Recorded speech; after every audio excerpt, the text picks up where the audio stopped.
ገድለ ገብረ መንፈስ ቅዱስ ላይ ጎጃሜ ቡዳ ነው ይላል አሉ። አንሱልን ብለን ጠይቀናል።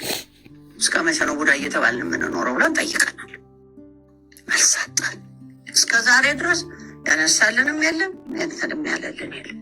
በቃ እንደገና ጥቁር እኔ ጥቁር መልበስ ነገር ያኔ ነጭ ልብስ ነው የለበስኩት። አልለብስም ጥቁር። ምን ተፈጠረ ብዬ ነው ጥቁር የምለብሰው ብያለሁ። ከዚህ በፊትም ይህንን አንስተህብኝ ጥቁር ልበሱ ተባለ። እስቲል ያስቀኛል። ምን ነው የጎጃም አልተለበሰ ጥቁር? ፓትሪያርክ ሹመዋል። አሁንም ፓትሪያርክ አለ ጎጃም። ድሮ አልነበረም ፓትሪያርክ። ፓትሪያርክ ሊቀ ጳጳስ ነው ወይስ ፓትሪያርክ? ፓትሪያርክ ከአቡነ ማትያስ ሌላ? አዎ ጎጃም ላይ ምን አሉ? ቅባት ሃይማኖት ነው። እኛ ሰምተን አናውቅም። ቅባት የሚባል ሃይማኖት የምን ቅባት ነው? ደውዬ ሰዎችን ከዛ ደውዬ አነጋግር። እኔ ቤተክርስቲያን ይመለከተኛል፣ ያመኛል። ሚዲያም ላይ ወጥቼ ጽፌያለሁ። እባካችሁ አባቶች፣ አረ ቤተክርስቲያናችሁ ወዴት እየወረደች ነው? ምን የፌስቡክ ላይ ይህንን ነገር እባካችሁ አንድ አድርጉልን ብዬ ደብዳቤ ጽፌያለሁ። እንዳውም አስታውሳለሁ እኔ ሄጄ አነጋግራቸዋለሁ ብሎ ፋንታውን ሙጬ ከሌላ ጋር ተልኮ ሂዶ ነበር። ሰው ነው ያባረሩት። ማለቱ የዞረ ጅጋጃው ማለት በተሟላ ሁኔታ እንዲመልሱ ብዬ ነው። ግራ ስለገባኝ ነው። የኢትዮጵያ ኦርቶዶክስ ተዋሕዶ ቤተክርስቲያን አንድ ፓትሪያርክ አላት። በየቦታው ጳጳሳት፣ ሊቀ ጳጳሳት አሉ። የተቋሙ አደረጃጀት አለ። ፓትሪያርክ ግን አንድ ፓትሪያርክ ነው ያላት። ብፁዕ ወቅዱስ አቡነ ማትያስ ይባላሉ። ከሳቸው ውጭ የኢትዮጵያ ኦርቶዶክስ ተዋሕዶ ቤተክርስቲያን ሌላ ፓትሪያርክ በሚል ስም አለ እያሉኝ ነው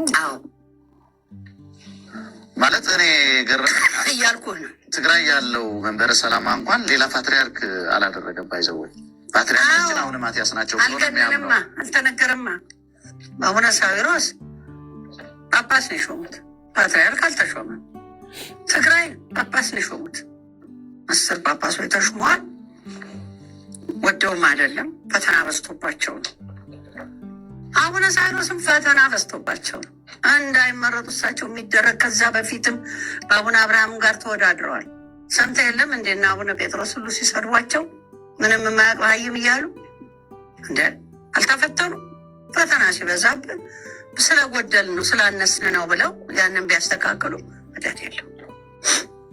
ግን ጎጃም ላይ ይኸውልህ ፓትሪያርክንም ላሳይ ይችላል። የጎጃም ፓትሪያርክ እኚህ ናቸው። ፓትሪያርክ ትልቁ ፓትሪያርክ ናቸው። እኛው ጳጳስ ናቸው። አሁንም ፓትሪያርክ ናቸው። አሁን ምን ተባለ? ቅባት እነሱ ቅባት ሃይማኖት ነው።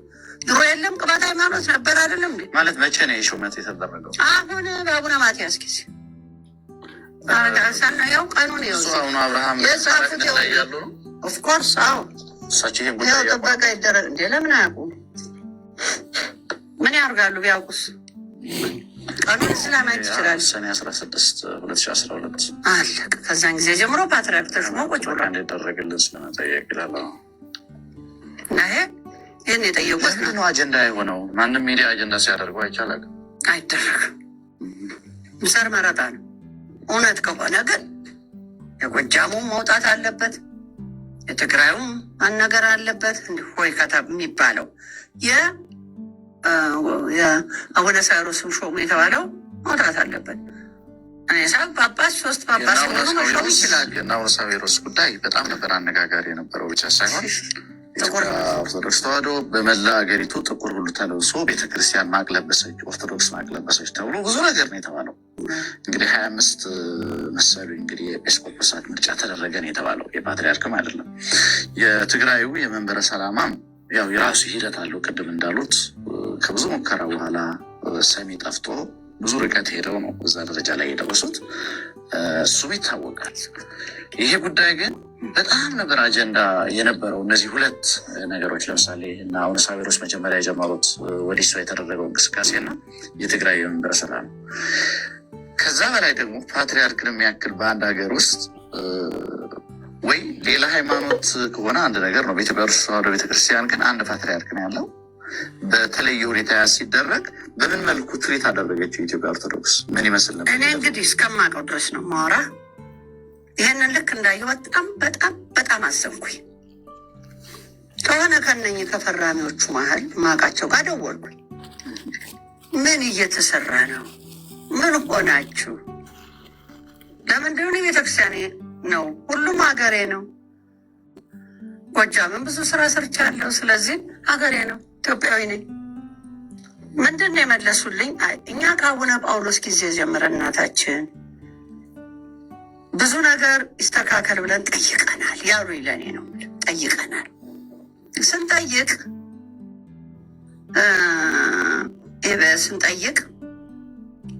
እስቲ እንትኑ ሁሉ ሰጡኝ። አንቀጹን ምኑ እንደውም ይዤ መምጣት ነበረብኝ። እሱንም ገድለ ገብረ መንፈስ ቅዱስ ላይ ጎጃሜ ቡዳኔ ይላል አሉ። አንሱልን ብለን ጠይቀናል። እስከ መቼ ነው ቡዳ እየተባልን የምንኖረው ብለን ጠይቀናል። አልሰጠን። እስከ ዛሬ ድረስ ያነሳልንም የለም እንትንም ያለልን የለም። በቃ ብለን ወተናል። ግድ የላችሁም ቤተክርስቲያን አትበትኗት፣ እየተበተንን ነው ስል በኋላ ፋንታሁን ውጭ ሊሄድ ነው እሱ ሰላም ያወርዳል አገሩ ነው ተብሎ የሆኑ ሰዎች ጨምሮ እንደሄደም አውቃለሁ። ተባሮም በመሳሪያ እንደመጣ ሰምቻለሁ። እነሱ በቃ ይህን እስከዚህ ድረስ አውቃለሁ። ይህንን አልተወራም። እንገላለን ተኮሱበት መሰለኝ፣ አባረሯቸው በመተኮስ። ይህን የሰማሁት። እዛ ፋንታውንም አላገኘሁትም። ሄደ አሜሪካ ተባለ። እሱን እንደማነጋገር እድል አልገጠመኝም። ይሄ ምን አገባሽ አንቺ ሌላ ማንም ሰው አይችልም። ያገባኛል፣ ሃይማኖቴ ነው፣ ቤተ ክርስቲያኔ ነው፣ ይመለከተኛል። ይህ እንደሚሉ ቋንቋ አላቸው እነሱ። የሚፈልጉት እስካልተደረገ ድረስ ምን አገባት እሷ፣ ያገባኛል። ምን አገባት ማንም ሊለኝ አይችልም። ቤተ ክርስቲያን የኔም ነው፣ የማንም የግሉ አይደለም።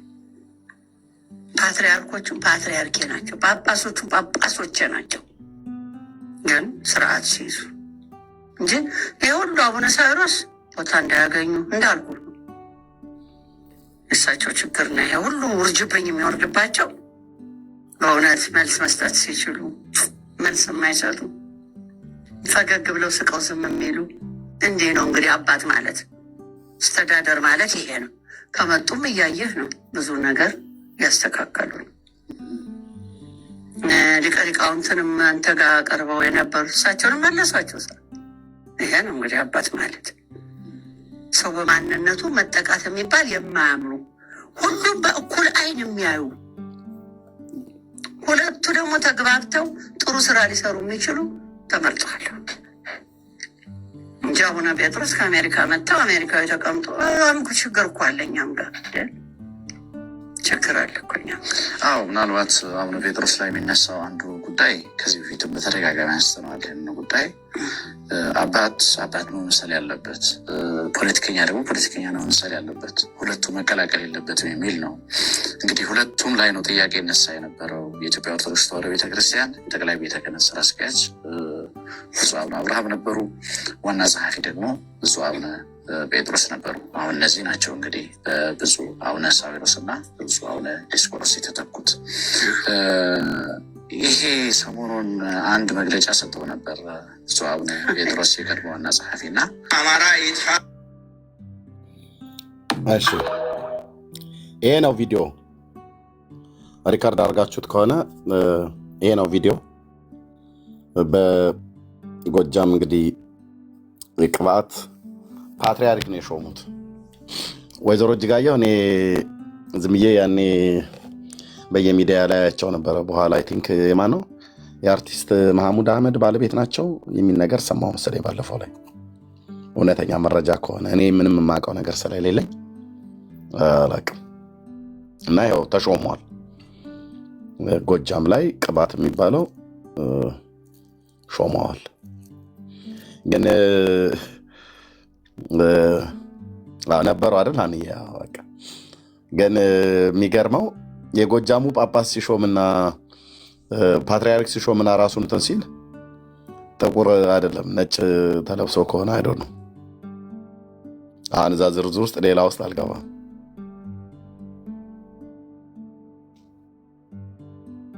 እዛ ጳጳስ ሲሾም ፓትሪያርክ ሲሾም ጳጳስ አልፎ ቤተክርስቲያኒቱ ለሁለት ተከፍላለች ማለት ነው። ምንም ጥቁርም ልበሱ ቀይም ልበሱ አልተባለም። ከፍተኛ በሚባል ኮብራ እባብ የተነደፈ እንስሳ በባለፈው እያየው ነበረ ናሽናል ጂኦግራፊ ላይ ሳይ፣ ናሽናል ጂኦግራፊ ያለው እንግዲህ ተፈጥሮ ነው የማየው፣ ወይ እነዚህ እጽዋትን ወይ ዩኒቨርሱን ነው የማየው፣ ወይ ናሽናል ጂኦግራፊ ነው የማየው። የሆሊውድ ሙቪ እኔ አንድ ነው ያየሁት። እሱንም ያን ማያ ነው ማን የሚባል ምን ስፔስ ምናምን ነገር ብላችሁ የምትሉት ታላቁ ፊልም ላይ ሲታይ ያኔ ነው ያየሁት። ዶክሜንተሪ ካልሆነ በስተቀር ላይ ስፔስ 90 ነው ምናምን ነገር ብላችሁ የምትሉት ከሱ ውጭ አይቼ አርፌልህ አላውቅም። ቆንጅዬ ገገማ ብለህ ልትል ትችላለህ፣ መብትህ ነው ብራዘር። እኔ አይመቸኝም። በቃ መንፈሳዊ ነገር ሆኖ ዶክሜንተሪ ከሆነ አያለሁ። በቃ እንደዛ ነው የሚመቸኝ።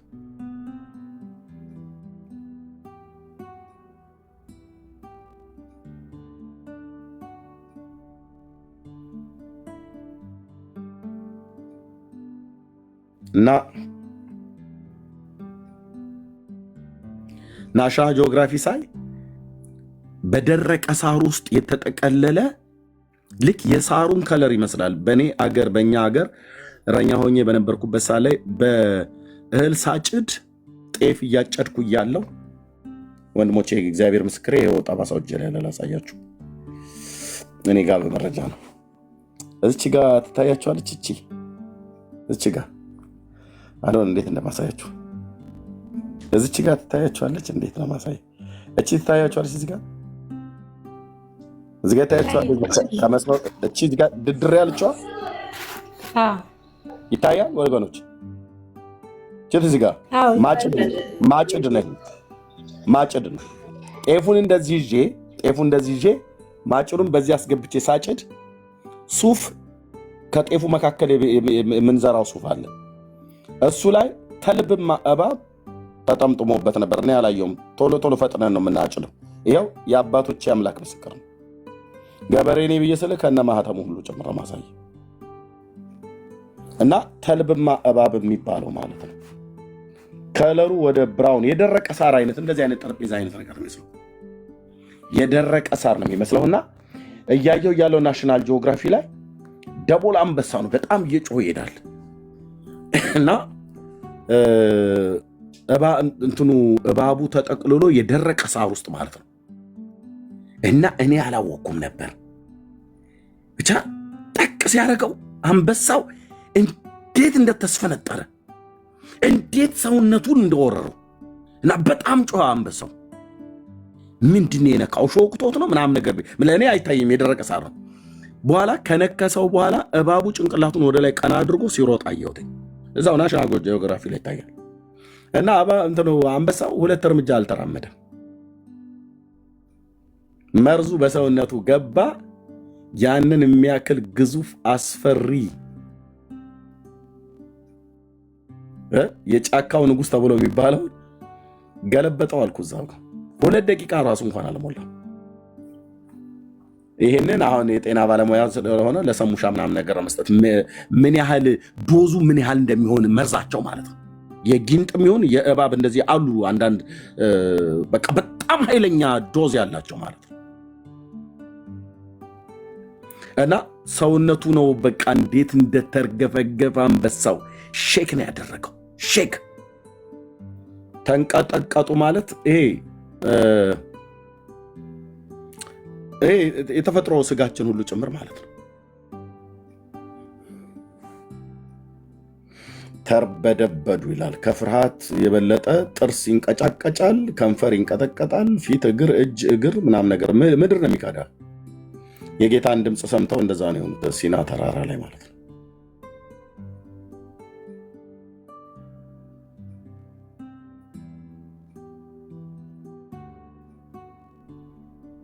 ይህን ጌታ አይተውት ነው ለልጅ ልጆቻቸው እየነገሩ ለብዙ ትውልድ አስተላለፉ።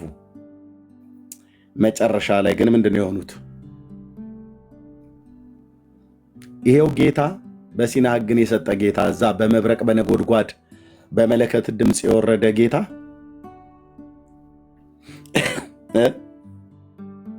ሲና ተራራ ላይ በእሳትና በመብረቅ በነጎድጓድ ድምፅ የወረደው ጌታ የዛሬ 2000 ዓመት በድንግሊቱ ማህፀን ውስጥ መጥቶ ተጸነሰ። ዋት ለእስራኤል ልጆች ራሱን በደመናና በእሳት አምድ ሆኖ የገለጠላቸው አምላክ በድንግሊቱ ማህፀን ውስጥ ተጸነሰ።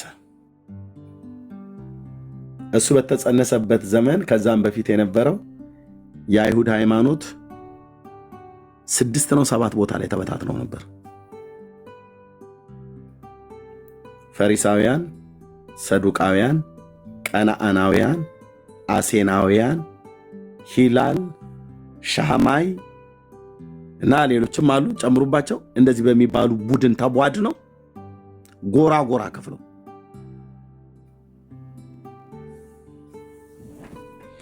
አንደኛው ከአንደኛው ጋር ይስማማ። ሁሉም ግን እናመልካለን ብለው የሚሉት የአብርሃምን አምላክ ነው።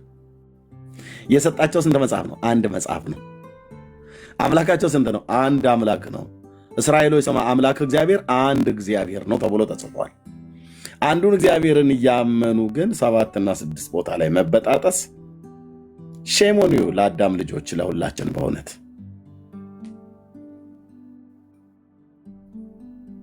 ከዚህ የተነሳ ጌታን ሊያውቁት አልቻሉም። ስለ ዘላለም ሕይወት ጉዳዩ አይደለም። መንግሥተ ሰማያት ገባህ አልገባህ ጉዳዩ አይደለም። የቄሱን ሆድ ሙላለት እንጂ ጉዳዩ አይደለም። እህቴ በአፍጢምሽ ሲኦል ብትወርጂ ባትወርጂ ጉዳዩ አይደለም። ቄሱ የዕለቱን ብቻ አታስቀሪ። የዕለቱ አይጉደል። ስለ ነፍሳችሁ የሚተጉ ብሎ የሚላል የእውነት ነው የምጠቅም። ማንም ስለ አንተ ስለ ነፍስ ምን ብሎ ነው የሚተጋልን? ስለ ራሱ ነፍስ የማያውቅ ስለ አንተ ነፍስ ምን ብሎ ነው የሚተጋልን? ስለ ነፍስማ ቢገደው ስለ ነፍስማ ቢተጋ ኖሮ ለነፍስ ድነት የሆነውን የእግዚአብሔርን ቃል የሆነውን መጽሐፍ ቅዱስን ይነግር ነበር። የእግዚአብሔርን ቃል መጽሐፍ ቅዱስን የማይነግሯችሁ መጽሐፍ ቅዱስ ስታነብ ቄስ ይዘህ ካላነበብክ አይገባህም ብሎ የሚልን ቄስ እየመገብከው ለነፍስ እንዴት ይገዳል? ስለ ነፍሳቸው የሚገዳቸው በእኛ በወንጌላውያን አማኞች የታመኑ ፓስተሮች አሉ፣ አገልጋዮች ማለት ነው። ስለ ነፍሳችሁ ድነት የሚገዳቸው የሚጸልዩ ደግሞ ቅዱሱን የእግዚአብሔርን ቃል የሚነግሩ ደግሞ ስታጠፋ ጠርቶ ይገስጽሃል፣ ከውድቀት እንድትነሳ ይመክርሃል፣ ያስተምርሃል። ጴንጤ ስለሆንኩ አድሎ ለማድረግ ፈልጌ አይደለም፣ በእውነት የሚተጉ ስላሉ ማለት ነው። በዚህ ጉዳይ ላይ በዝርክርክነት የሚያገለግሉ አሉ፣ ደግሞ በመሰጠት የሚያገለግሉ ሰዎች አሉ። እኔ ምስክር ነኝ፣ ከኢትዮጵያ እስካለሁበት ሀገር ድረስ ማለት ነው። በአባቶች አምላክ በእግዚአብሔር ፊት መሰክራለሁ። አንዱ በደንብ ያስታውቃሉ፣ ተሰጥተው የሚያገለግሉ እንዳገለገሉት መጠን ግን የሚገባውን ክብር ግን አንሰጣቸውም። ትናንትና አንቺ ለመምሬ የተሰማ እኮ ጠብር ገፍ ብለሽ ትገዢ ነበር። ዛሬ ፓስተር ቸርች ውስጥ የሆነ ነገር ቢናገርሽ ምልህ ግን የፓስተሩ ጉዳይ አልገባኝ ብለህ ምንድን ነው ያልገባሽ?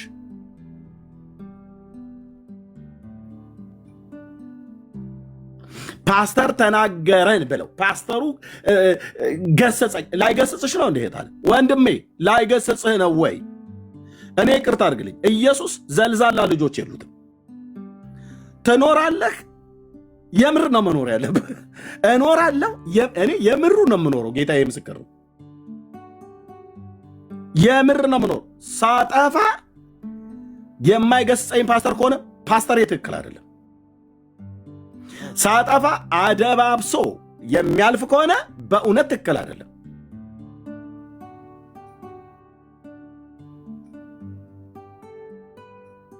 ለዚህ ናየ ሳጠፋ ትክክል ባልሆንኩበት ትክክል አይደለም ብሎ ይለኛል የፓስተሬ ማለት ነው።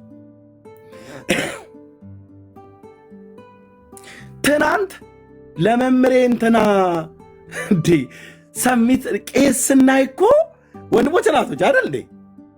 እንደኔ ደግሞ ከኦርቶዶክስ ያለ መጣ ሰው ደግሞ በስርዓት እኮ ነው የምናውቀው። ቄስ ስናይ ከእጁ መስቀል ለመሳለም ገና እኮ 50 ሜትር ሲቀርህ እኮ ነው ጎብጠህ ወደታች አዘቅዝቀ የምትመጣው ትህትና ምናምን ነገር ብሎ በሚል ዛሬ ፓስተሩ ጋር ግን ስትመጣስ ጌታ ይፍታን ጌታ ኢየሱስ ምስክሬ እኮ አልኩ።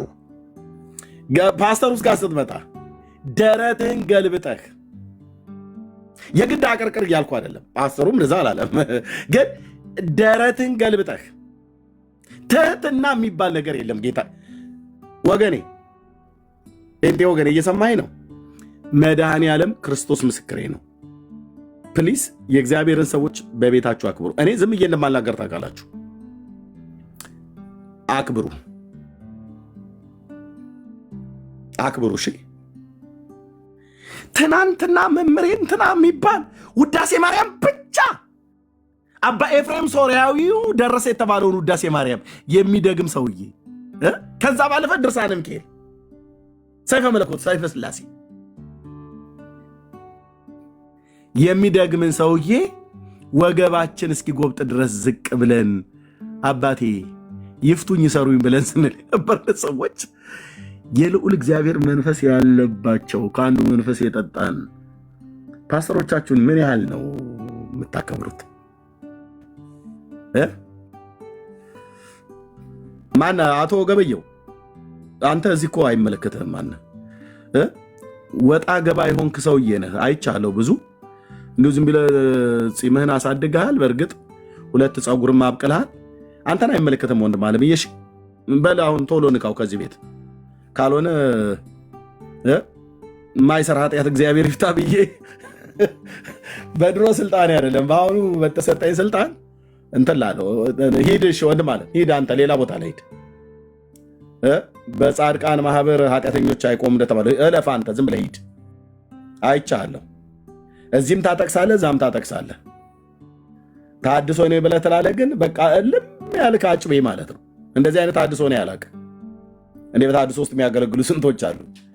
ቀሚስ ለብሰህ አንዴ ለአርሰናል አንዴ ለማንቸስተር ሰው ይጫወታል እንዴ? አይጫወትም። ሚና አለኝ ቢያንስ ደግሞ በኮሜንት እንዴት አይኔ ላይ እንደገባ አንተ። ሁለተኛ እንዳይለመድ ገበየው የተባልከው ሰውዬ በቃ አለፍ ንቃው። ትችት ትላለህ። እንደናንተ አይነቶች ናቸው ዛሬ በእግዚአብሔር ቤት ውስጥ በቸርች ውስጥ ህዝቡ ለቤተ ክርስቲያን ለፓስተሮች እንዳይታዘዝ አንተ ስታገኝ እዛ ታሰግዳለህ። እዚህ ግን በእግዚአብሔር ቤት ውስጥ የእውነት እኔ እግዚአብሔር ወደ መንፈሴ ስላመጣው ነው የምናገረው። ልብ በሉ። አገልጋዮችን አክብሩ፣ አገልጋዮችን አክብሩ። እሺ እናክብር፣ እኔም ጭምር እናክብር እና ንቀት ጌታን ራሱ እኮ የናቁት ጌታ በእነሱ ዘመን ከነበሩት ፈሪሳውያንና ከሰዱቃውያን ያነሰ እውቀት ስለነበረው ነው ጌታን የናቁት። ይገረሙ እኮ ነበረ። ታውቃለህ? ይህንን ጥበብና ተአምራት ከወዴት አገኘው? የዮሴፍ ልጅ የማርያም ልጅ አይደለም እንዴ? ገሊላዊ ነው ብለው ወዲያው ደግሞ ይንቁት ነበር። ኧረ ከገሊላ ደግሞ ምን ይወጣል ብለህ ነው? የረባ ሰው ይገኛል እንዴ?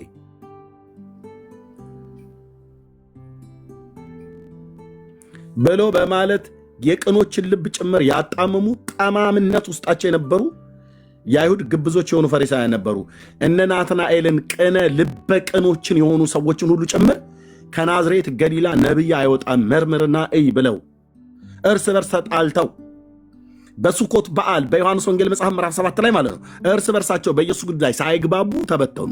እንዲህ ነው የሚበተነ ማለት ነው መድኃኔዓለም። ሳትግባባ ትበተናለህ። ዮሐንስ 7ን ስታነቡት ወንድም አለም በተለይ ቁጥር 42 አካባቢ ላይ ሳይግባቡ ተበተኑ ይላል። ተለያዩ።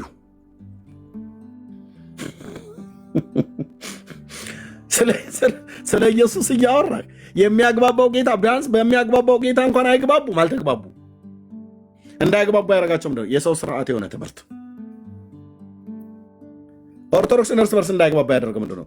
የሰው ስርዓት ትምህርት ገብቶ ጴንጤውን እርስ በርስ እንዳይግባባ እያደረጋለው ምንድነው? የሰው ስርዓት ትምህርት። የነማ ትምህርት? የነ ካልቪንና የነ ዝዊንግሊን የነ ሉተርን ስጨምር ምን ትላለህ? ካታኪዝም በካታኪዝሙ ካታኪዝማችን ላይ ተጽፎ ይላል። እነ ካታኪዝም ስላላችሁ ነው የማወራው። ቡክ ኦፍ ኮንኮርድ ላይ ተጽፏል። ቡክ ኦፍ ኮንኮርድ ላይ የተጻፈ ካልሆነ አንቀበልም ይላል። ምን አልከኝ? ኮንኮርድ ነው ኮርኮዳይ ነው ያልከው? አታፍርም አንተ? አሁን ቡክ ኦፍ ኮንኮርድ ብለህ ሉትራዊ መካነ ኢየሱስ ላይ ብለህ ስትል የአንተ መተዳደሪያ ብሉይ ኪዳንና አዲስ ኪዳን መሆኑ ቀርቶ ቡክ ኦፍ ኮንኮርድ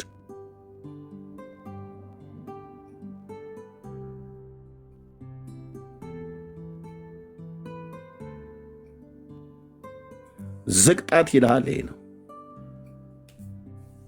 ማፈሪያ ትውልድ። ደሞ ይመጣና ኦርቶዶክሱ ፊት ደሞ ቆርቦ እኛ ሶላ ስክሪፕቹራ ብቻ ብለን የምናምነው ይላል። ምን ትላለህ? ቡክ ኦፍ ኮንኮርድን ታምናለህ? ቡክ ኦፍ ኮንኮርድ ለአንተ ጣዖት ሆኖብሃል። ጣዖት ካታኪዝም ብለህ በቃ ሁል ቀን ሰኞ ካታኪዝም፣ ማክሰኞም ካታኪዝማችን እንዳለው በካታኪዝማችን ላይ እንደተነገረው ትለኛለህ። ገላትያ ኤፌሶን አይጠቅስም።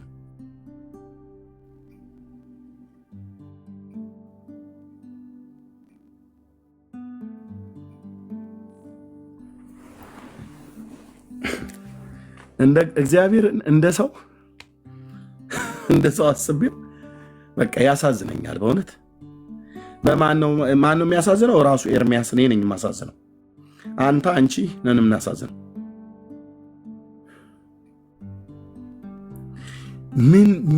ምን ብዬ ነው የፈጠርኩት ብሎ ይል ይሆን ጌታ? አንዳንድ ጊዜ ምን ሆኜ ነው ግን ምናምን ነገር ብለን እንደምንለው እንደዛ ይል ይሆን ጌታ?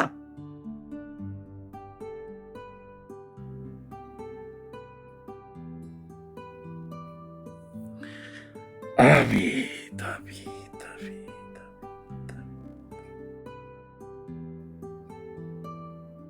አንዱ ጌታ ሲና ላይ ሰብስቧቸው አባቶቻቸውን በሙሉ ቁጭ አድርጎ ከተራራው ግርጌ ቁጭ አድርጎ በሙሉ 600,000 እግረኛ ከግማሽ ሚሊዮን በላይ የሚቆጠር ሴቱና ህፃናቱ ጭምር ከ1 ነገር ሚሊዮን በላይ የሆነ ህዝብ ሰብስቦ ቁጭ አድርጎ ሴት፣ ህፃናት፣ ሽማግሌ፣ አሮጊት አንድ ሳይቀር እያንዳንዱ አይተው ሰምተው መጽሐፍ ጽፎ ሰጥቷቸው ያን መጽሐፍ ከታቦቱ ጋር አድርጎ ብሎት ሰጥቶት ካህናትን ሰጥቶ ነቢያትን ናዝራውያን ከመካከላቸው እያስነሳ ህጉን እያስታወሷቸው በእንደዛ አይነት ስርዓት ሲያመልኩ እየኖሩ ሳለ ማዕከል ላይ ለአባቶች ወግ ብሎ የሚል ትምህርት ይዘውልህ መጡ። አይ ምልህ በህጉ ላይ አባቶቻችን አሉና አባቶቻችን እኔ በጣም ቀፈፈኝ አልኩ። አሁን ይሄ አባቶቻችን ብሎ የሚለው ቃል በጣም አስጠላኝ እኮ ነው ብዬ የምልህ። አባቶቻችን እንደዚህ አሉና ከዛ አባቶች ደግሞ እንደዚህ ብለው አባቶች እንዲደነገጉና ይላል። መቼም በድሮ ቢሆን የአባት አምላክ ብለህ ትል ነበር እንዴ? አባቶቻችን ይላል። ደግሞ እኮ ጥሩ ማለት ባልከፋ አባቶችን ጠይቅ ያስታውቀማል ብሎ ስለሚል አባትን የማላከብር ሰው ስለሆንኩ አይደለም። አባትን አከብራለሁ። በአባትም ፍቃድ የተገኘው ነኝ። በወንድ ፍቃድ የተገኘው የስጋ አባትም ያለኝ ነኝ። አባትም የሆንኩ ሰው ነኝ ነኝ። በቃ አባቶቻችን አሉና ከዛ አባቶቻችን በዚህ ብለው ውሸት እኮ ነው አብዛኞቹ አባቶች ያወሩት ውሸት።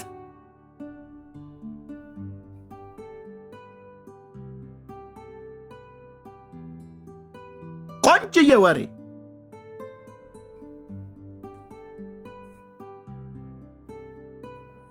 እኔ ሁለት ፀጉር ያበቀለን ሁሉ እኔ አባት ብያለሁ። በእድሜ ከሆነ እንደዛ በለል ትላለህ።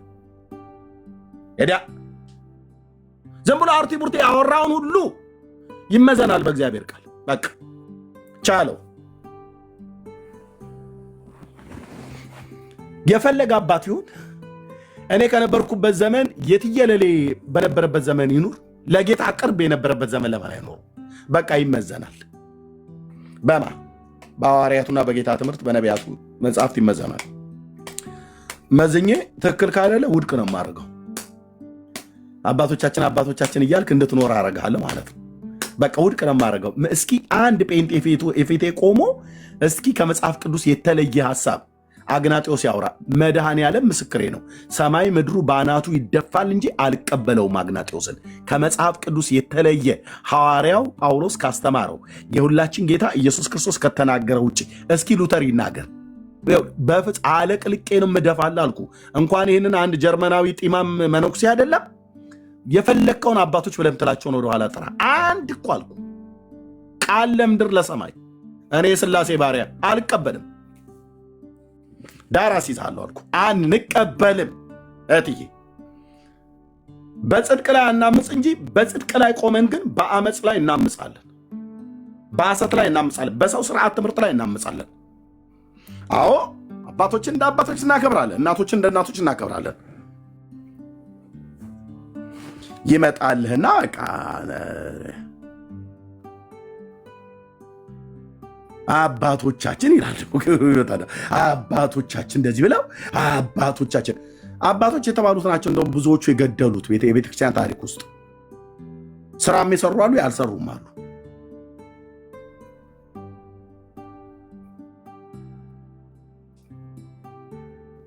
አንድ እኮ አልኩ። እስኪ አብያተ ክርስቲያናቱን ለምን አሰበስብም አልኩ። በካውንስሉ ለምን አይሰባሰቡ? በካውንስሉ ተሰብስበው ኤርምያስ የሚባል ወንጌላዊ ሉተር የተናገረውን በሙሉ አልቀበልም ብለዋል። ስለዚህ ከዚህ ቀን ጀምሮ ቃል ለምድር ለሰማይ ይህን ሰው ሁሉ ባገኛችሁበት እንዳትቀበሉት አውግዘናል ብለው እስኪ ይበሉ። በግዝታቸውና በእንደዛ ብለው ቢሉ በእነሱ ማስፈራራት የሚቆም ኤርምያስ የለም። ያልኩት ምንድና ሉተር እንደ አንድ ሪፎርሜሽን አባት የምቀበለው አባት ነው። የተናገረውን ሁሉ በሞቴ ብለህ ሁሉን ጠቅልለህ አታበላኝም። ለምን ሰው ነውና ብዙ አርቲቡርቲ የሆነ ነገር ሁሉ የተናገረው የጻፈው ሁሉ አለ። እሱን ሁሉ የመቀበል ግዴታ የለብኝም። ለዚህ ምስክር ማን ነው? መድኃኔዓለም ነው ምስክሬ። የለብኝም። ጌታ ኢየሱስ ክርስቶስም ሉተር የተናገረውን በሙሉ ካልተቀበልክ አንተ የኔ ልጅ ልትሆን አትችልም ብሎ አላለኝም። የጆን ካልቪንን ደግሞ እንደዚሁ እሱም የተናገረን አንዳች ነገር ሳታጎድል ተቀበለው፣ እሱን ስትቀበለው የኔ ልጅ የምትሆነው ብሎ አላለኝም። እንደውም ቅዱስ አባት እግዚአብሔር ልጄን ብቻ ነው ሰማው ብሎ ያለኝ ገላገለኝ። አጭርና ግልጽ መጽሐፉን ሳነበው ልጄን ስማው የምወደው ልጄ እርሱ ነውና እሱን ስሙት ነው ያለው። በቃ ወይ ነፍሴ ዘለለች። አንተ ጌታ ኢየሱስ ለዘላለም ስምህ ይባረክ፣ ለዘላለም ስምህ ይባረክ። አንቺ እንደዚህ ነው ቆፍጠን ቆምጠጥ ያለ ክርስትና ማለት በቃ አባቶችን እናከብራለን። አባቶች በአባትነታቸው በእድሜያቸው ታላላቆቻችሁን አክብሩ ነው ብሎ ያለን። እናትና አባትን አክብሩ ነው ብሎ ያለን። እንዲህ ዝም ብሎ መደድና ስዳደግ ሆኜ እንዳይመስል ብራዘር፣ ቆንጅዬ ኢትዮጵያዊ አባት ነው ያሳደገኝ። ኦኬ፣ በብዙ ኤቲክስ፣ በብዙ መገረፍ፣ በብዙ መቀጣት፣ በሁለት ጉንጬ ማላላምጥ ሰው ጋር ስትቀርብ ሰው ፊት ሄጄ ቆርሼ ማልበላ በጥሩ ስነ ምግባር ነው ያሳደጉኝ እናት አባቴ። እግዚአብሔር ይባርካቸው። አየህ፣ አባቶችን ማልቀበል እናቶችን ማንቀበል ሆነን አይደለም፣ ግን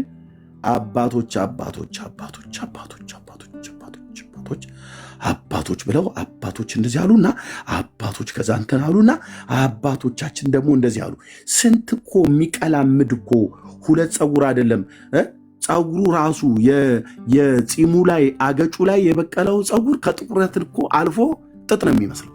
ግን እልም ያለ ውሸታም የሆነ ሰውዬ ነው። ውሸታም መድኃኔዓለም እኮ ምስክሬ ነው እኮ ብዬ ውሸታም ዲያብሎስ ውስጡ ቁጭ ብሎ እኮ የሚያስለፈልፈው ነው ይመስለው። ፀጉሩ ከጥቁር ወደ ነጭነት ተቀይሮ ሽበታም ነው። ይህን ሰውዬ ገስጬ ነው ማስወጣለት ክፉ መንፈስ ከላዩ ላይ። ውሸታም ይህን ውሸታም አባት እግዚአብሔር ተቀበል ይለኛ እንዴ? አይለኝም እኮ ነው ብዬ የምልህ። አንተ በአባትነት ታስፈራራለህ እንዴ? እንኳን እንደዚህ የሚዋሹ የሚቀላምዱ አባቶችን አይደለም የሰማይ መላእክት እንኳን እኛ ከሰበክንላችሁ ወንጌል የተለየ ይዞ ቤት መጣ እንዳትቀበሉ እኮ ነው ብሎ የሚለው የተረገመው ነው ብሎ ያለው። አንቀበልም። መራራ እውነት ነው የተቀበልነው። አንድ መልአክ ነኝ ብሎ የሚል ክንፉን እያማታ መጥቶ ቢሰብክ የሰበከውን ነገር በሉቃስና በማቴዎስ በማርቆስ በ27ቱ ቅዱሳት መጽሐፍት በአዲስ ኪዳን በ39ኙ በብሉይ ኪዳን ቅዱሳት መጽሐፍት ይመዘናል። ለምን? ጌታ ኢየሱስ ስሙ ለዘላለም ይባርክ። ቆንጅዬ አንባቢ አድርጎኝ ጸጋውን አብስቶልኝ አንብቤያለሁ መጽሐፍ ቅዱስ። ሌላ ጋር ታምታታኝ መጽሐፍ ቅዱስ ጋር መጣ ማለት ነው። ይኸውልህ የእግዚአብሔር ቃል እንዲህ ብሎ ቲያ በኋላ ምናምን ነገር ብለህ ብትጀምር እሰማሃለሁ። በጥንቃቄ ነው የምሰማህ። ጌታዬ ኢየሱስ በጥንቃቄ ነው የምሰማህ። እሺ ደግ እያልኩ ዝም ብዬ አንተን አልጃጃልልህም። እና መጽሐፍ እርዱኝ እረዳችኋለሁ ብሏል ብለህ የቱ ጋ ነው ያለው? አንተ የባልቴት ወሬ አምጥተህ እርዱኝ እረዳችኋለሁ ብሎ የቱ ጋ ነው የተጻፈው? እርዱኝ እረዳችኋለሁ ተብሎ እንደተጻፈ ይልላል ይመጣል። እሱን ብራዘር የሰማኸው ከአያትህ ነው። የአያትህን ወሬ እዛው ሰፈር ይዘህ ቁጭ ብለህ ቡና ስትጠጡ አውራው። እዚህ መታ አታምታታም ነው የምልህ። አንተ ትውልድ እንደዚህ ነው መሆን ያለብን። የአምላክን የእግዚአብሔር ቃል በጥንቃቄ ማንበብ ቁጭ ብለህ ከዛስ እቀላምዳለሁ ዋሻለሁ ብሎ የሚል ፓስተር ሲመጣ እዚሁ ትይዘዋለህ ከነከረባቱ ማለት ነው። አጭርና ግልጽ መጽሐፍ ቅዱስን ካነበብክ እቀላምዳለሁ ዋሻለሁ ብሎ የሚል ደብተራ የሚሆን ቀሚስ የለበሰ ማንም ሲመጣ የቱ ጋ ነው አንቱ ያለው? አንቱ ውሸታ ነው ማለት ያለብህ።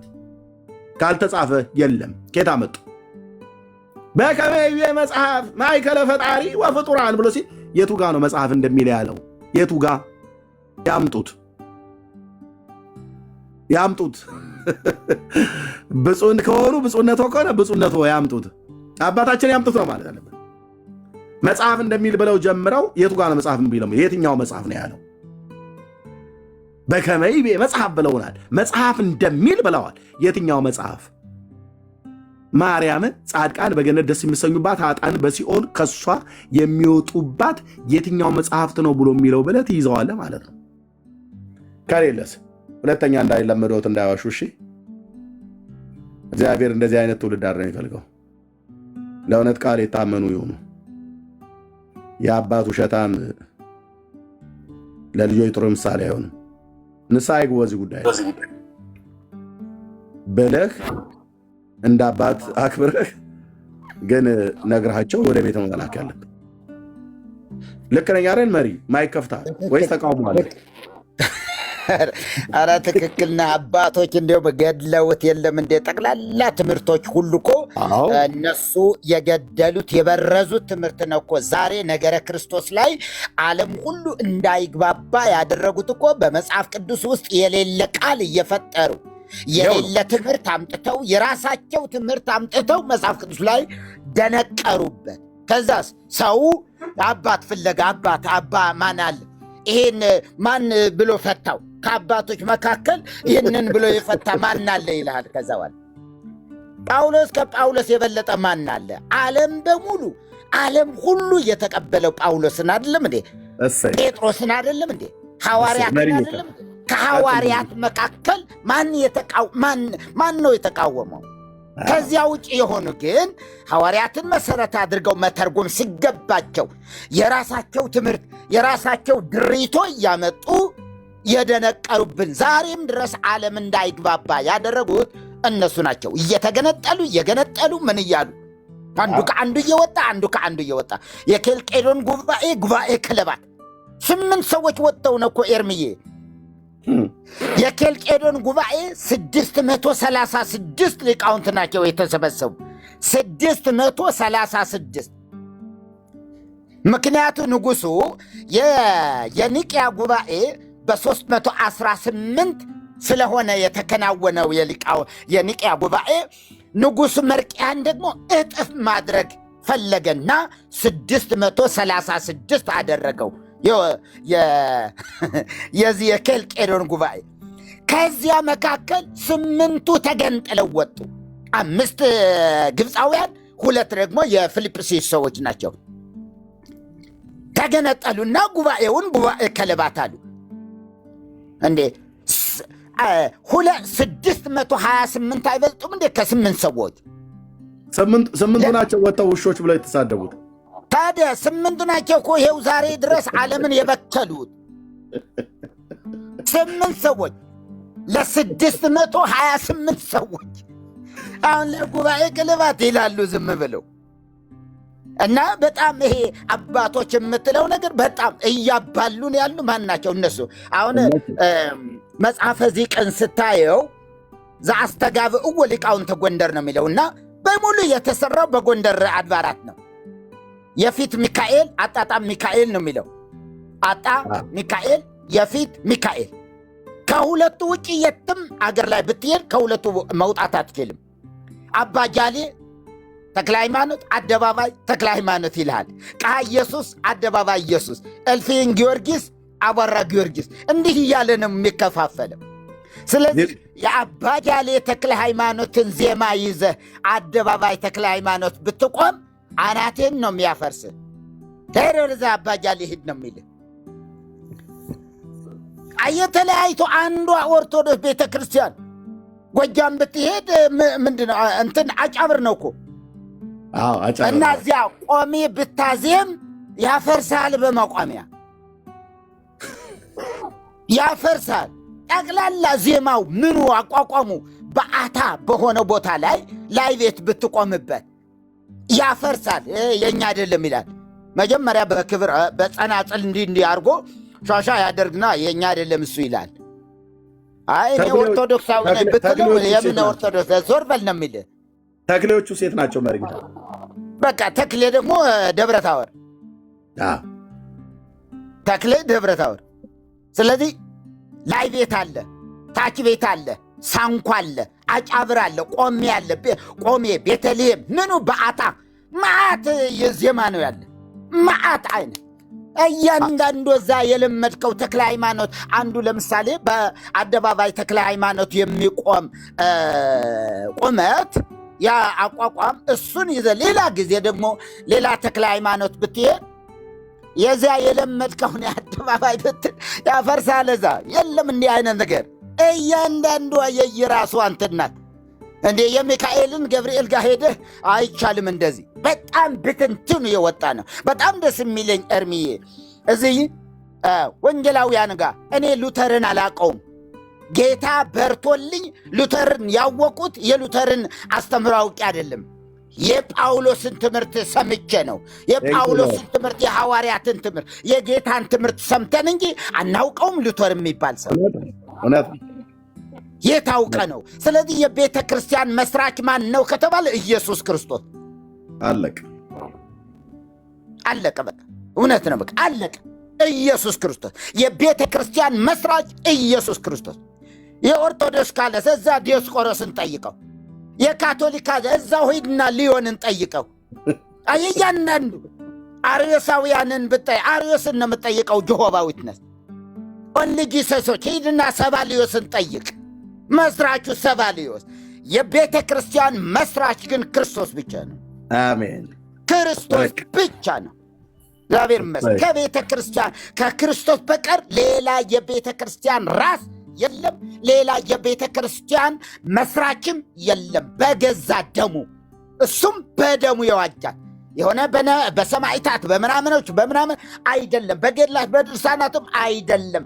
ዞር በሉ የምንላቸው ለዚህ ነው። ገድላትና ድርሳናት ከአባታችንና ከጠጣነው መንፈስ ጋር የማይዋሃዱ የተቃረኑ እንዲህ ወደ ላይ ይለናል። የማይስማማችሁ ምግብ በልታችሁ እንዲሁ ብትበሉት እንዴት ነው ወደ ላይ ይላቸዋል እኮ ያስመልሳቸዋል። ገድላትን ስንሰማ ያስመልሰናል። እኔ ያስመልሰኛል ያስመልሰኛል፣ እጅ ይለኛል። ምንም አይመቸኝም። ለምን? የጠጣሁት ነገር አለ። በጣም ንጹሕ ውሃ ጠጥቻለሁ። ከማን? ከባለቤቱ ከመንፈስ ቅዱስ። አሜን። ከራሱ ከመንፈስ ቅዱስ የጠጣ ሰው ይህንን ገድላትን ሊቀበል ከቶ አይችልም። ካልጠጣስ ይኸው አባቶች እያለ ይኖራላ፣ ይጋተዋል ለዘለዓለም። ሌላም ይመጣለታል፣ እሱንም ሊጋት ነው። ሌላም ይመጣል፣ እሱንም ይጋታል። ክፍት ነዋ፣ ክፍት ነው። ምንም ፍሬም የሌለው የሚገርም ነገር መጽሐፍ ቅዱስ መንፈስ ቅዱስ ፍሬም አድርጎ ሰጥቶናል። ምንም ቀስ አንልም። ወደ የትኛው ኢየሱስ ያማልዳል? አዎ ያማልዳል። ማን አለ? ይኸው ጳውሎስ አለ። ከጳውሎስ በላይ የትኛውን አባት ልቀበል ነው? እኔ ጳውሎስን የሚበልጥ አባት እኔ እበልጣለሁ ካለ እዚያዎች ቀንጥሮ ገደል መጣል ነው እንጂ አራት አይና አንድ አይና ሳይኖራቸው አራት አይናንን እያሉ ይሄው ታውረው የምናያቸው እኮ ከአንዱ ከመንፈስ ቅዱስ ስላልጠጡ መንፈስ ቅዱስን ሊሰሙ ስላልቻሉ ኢየሱስን መስማት ያቃተው ትውልድ ይሄ ነው እኮ። በጎቼ ድምፄን ይሰማሉ አለ ጌታ። ፍየል ከሆነስ ምንም መስማት አይችልም።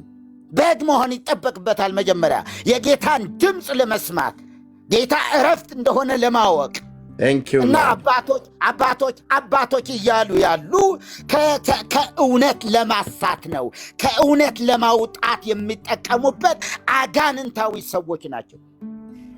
ዲዮስቆሮስ አይደለም እንዴ ታውፋንያ የሚባል ማንስ የሚባል ነው አስገደለው፣ ቆሞ አስገደለው። ግን የእምነት አባት ግን ደግሞ ነፍሰ ገዳይ። እንደዚህ አይነት አባት የለንም። አባቶቻችን የተቀደሱ ናቸው። አባቶቻችን ለክርስቶስ ሕይወታቸውን ድረስ የሰጡ ናቸው አባቶች የምንላቸው እንጂ እንትን መስርተው ምናምን ነገር እንደዚህ አይነት ነገር የለም። በዚህ በወንጌላውያኑ በጣም ደስ የሚለኝ ባለፈውም አንድ ቦታ ላይ ለመናገር የሞከርኩት ይሄ እውነት ነበር። አንድ ዘማሪ ዳጊ ሙሉ ወንጌል ጋር ቢዘምር ቃለ ሕይወትን መዘመር ይችላል። በተጋበዘበት ስፍራ ሁሉ መዘመር ይችላል። ጤናማ አብያተ ክርስቲያናት ሲጋብዙት ይሄዳል። አንተ ሙሉ ወንጌል ስለሆነ ዞር በል የሚለው ማንም የለም። የቃለ ሕይወት ሰባኪ ሙሉ ወንጌል ጋር መሄድ ይችላል። መካነ ኢየሱስ ሄዶ መጋበዝ ማገልገል ይችላል። ብቻ የሚሰበከው ማን ነው? ኢየሱስ። አርሴማ ካለ ውረድ። የምን አርሴማ መጣህብን አንተ ነው የሚባለው። የለም አንዱን ኢየሱስ ብቻ ነው የሚሰበከው። መዝሙር ለማን? ለኢየሱስ። ወንጌል የማን ነው? የኢየሱስ። ስግደቱ ለማን? ለኢየሱስ። አምልኮ ለማን? ለኢየሱስ።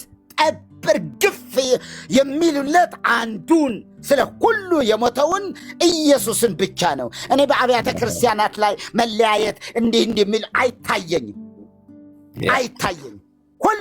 ሁሉም ጋር በሄድኔ ከኢየሱስ ውጪ ሌላ ሲዘመርለት የሆነ መልአክም አልሰማሁም፣ የሆነ እንትን የሚባልም አልሰማሁም። መዝሙር ስለማን? ስለ ኢየሱስ። እንዲህ ስለሙሉ ወንጌል እንኳ የወጣ መዝሙር የሚገርም የለም፣ አጣሁኝ። እንዲህ ሙሉ ወንጌል እናቴ የሚል መዝሙር አላገኘም። የለም። ሙሉ ወንጌሎችም ስለ ኢየሱስ መካነ ኢየሱስ እናቴ አንቺ መሰረቴ የሚል መዝሙርም የለም። እንደዚህ አይነት ነገር የሚገርም አንዱን አባት ብቻ ይሰብካሉ። አንዱን አባት። ከዚህ አባት ውጪ ሌላ አክስት የምትባልም የለም፣ ሌላ ነገርም የላቸውም። የለም ከኢየሱስ ውጪ። ክብር ለኢየሱስ ይሁን እና ስለዚህ ይሄ እግዚአብሔር ይመስገን። ምንድነው የቄስ ልጅ እግዚአብሔር አጎቱ ይመስለዋል ይባላልና እንዲሁ ቄሱ ደፋር ስለሆነ ስለሚደፋፈር እና ስለዚህ ምን ይባላል? የቄሱ ልጅ እግዚአብሔር አጎቱ ይመስለዋል ይባላል። እግዚአብሔርን አጎቱ አድርጎ ይቀበለዋል፣ እንዳጎቱ የተለማመደ እንትን። ስለዚህ ይሄ ተለያይተናል የሚል ነገር እንዳትቀበሉ ልላችሁ ፈልጌ ነው። መዳን በማን? በኢየሱስ። በቃ አለቀ። ከዚህ ውጭ ከሄደ ይሄ አርዮሳዊ ነው፣ ይሄ ሌላ ነው፣ ኦርቶዶክሳዊ ነው። ይሄ ከኢየሱስ ውጭ መዳን አለ ካለ ይሄ ኦርቶዶክሳዊ ነው፣ አሽቀንጥሮ መጣል ነው። መዳን በማን? በኢየሱስ። የሞተው ማን ነው? ኢየሱስ። ስለ ሕይወቴ ልብሴ ማን ነው? ኢየሱስ። ልበስዎ ለሐዲስ ብእሴ ዘውእቱ ክርስቶስ። አዲሱን ሰው ክርስቶስን ምን በሉታል መጽሐፍ? ልበሱ። ማን? አዲሱን ሰው ክርስቶስን። ምክንያቱ እግዚአብሔር እናንተን ሲያይ ኢየሱስን ያይዘን ያረፈበት ልቡ ያረፈበት የረካበት መስዋዕት የሆነው ኢየሱስን በእናንተ ሕይወት ማየት ይፈልጋል አብ። አብ ይሄ ነው የሚፈልገው። ልጁን የሾመው ለዚህ ነው። ሌላ መልአክም አልሾመልንም አለ ሃይማኖተ አበው። መልአክም አልሾልም፣ ሰውም አልሾመልንም፣ ሌላ ካህን አልተሾመም አለ።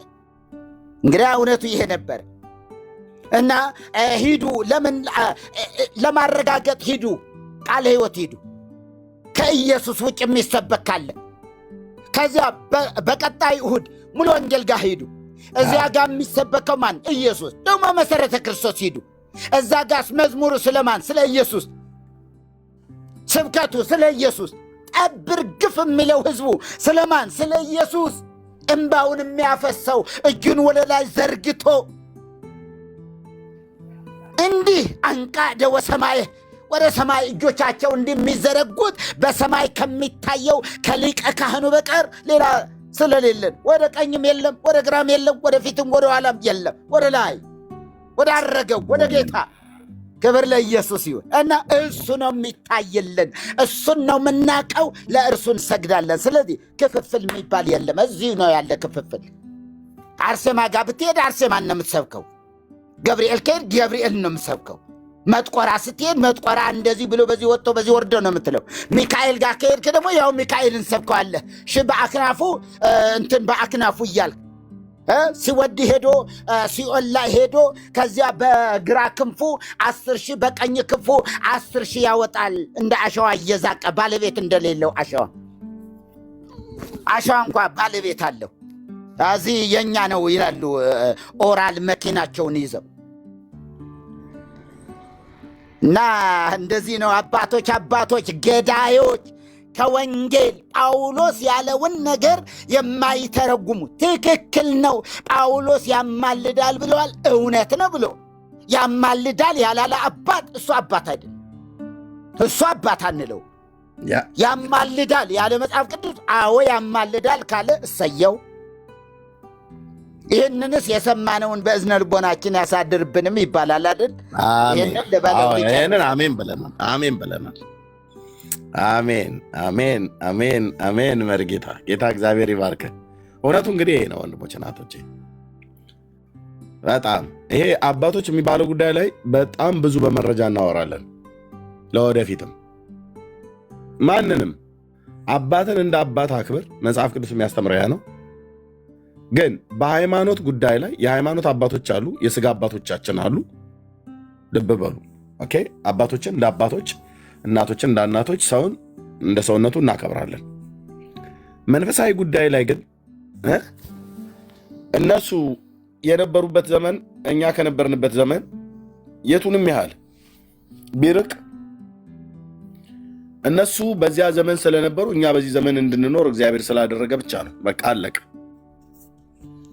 ኦኬ። ፖሊካርፕ ብለህ ብትል እሱ የነበረበት ዘመን እኔ እንዳልኖር የጊዜ ገደብ ገድቦኛል።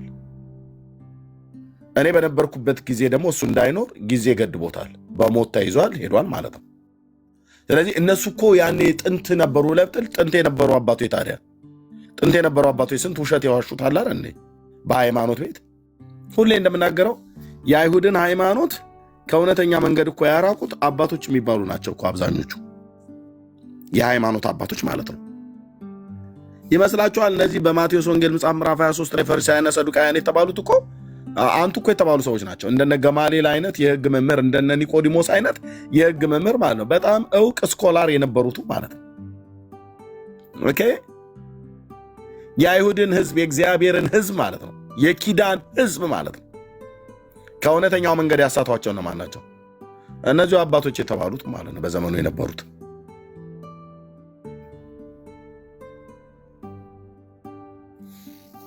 በቃ ሁሉም መጥቶ በቃ አባቶች ይልሃልና በእግዚአብሔር ልጅ በኢየሱስ ክርስቶስ አምኖ ሰው የዘላለምን የኃጢአት ይቅርታውን እንዳያገኝ ጋሬጣም እያኖሩ ያሉ እነሱ ናቸው። ስለዚህ መጽሐፍ ቅዱስን እናንብብ። በጣም ወንድሞች እናቶቼ፣ ለምትናገሩት ነገር ረገጥ አድርጋችሁ እንድትናገሩ፣ ለምትናገሩት ነገር ወደኋላ ወደፊት ሳትሉ ባለማመንታት እንድትናገሩ ከፈለጋችሁ፣ ቦልድነስ እንዲኖራችሁ ከፈለጋችሁ የእግዚአብሔርን ቃል አንብቡ። በእግዚአብሔር ቃል ላይ ጽኑና ቁሙ። የእውነቴን ነው የምነግራችሁ ወንድሞች እናቶች፣ የእግዚአብሔርን ቃል አንብቡ። የእግዚአብሔር ቃል ለምትናገሩት ነገር ኦኬ ሙሉ ባለስልጣን ያደርጋል። ኦኬ አንዳንድ ሰው እንዴት ነው እንደዚህ በድፍረት የምትናገሩት ይላሉ። ብራዘር ድፍረቴ የሆነኝ እግዚአብሔር መንፈስ ቅዱስ ነው። ድፍረት የሆነኝ እግዚአብሔር መንፈስ ቅዱስ ነው። ባለጌነት ስለሆነ አይደለም እንደዚህ የምንናገረው። በቃ አባቶች የተባሉ እናከብራለን፣ ግን ከእግዚአብሔር ቃል የወጣን ነገር ከእግዚአብሔር ቃል የማይስማማን ነገር የተናገረ የትኛውም አባት ይሁን እኮ አልኩ፣ የስጋ አባቴ አይደለም፣ የትኛው መንፈሳዊ አባት ብለህ የምትጠራውን ጥራ አልቀበልም። ለምን?